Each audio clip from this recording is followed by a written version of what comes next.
तर आज आपण एक फुल व्ह्यू मध्ये फ्लॅट बघतो जे की फुली सी व्ह्यू आहे. एक बार व्ह्यू बघू शकता आपण.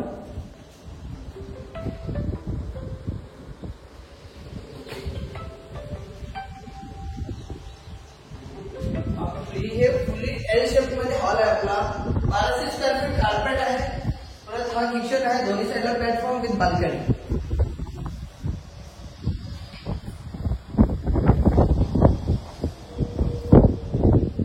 आपण फर्स्ट मास्टर बेडरूम बघतो या साईडला. ब्युटिफुल हवा आहे या साईडला.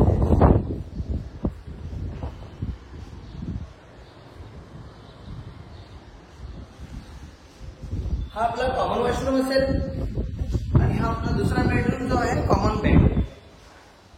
फुल सी व्ह्यू आहे.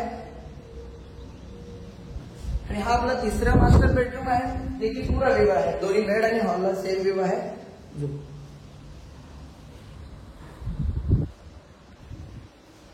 पुढील माहितीसाठी डिस्क्रिप्शन मध्ये दिलेल्या नंबरवर तुम्ही कॉल करू शकता.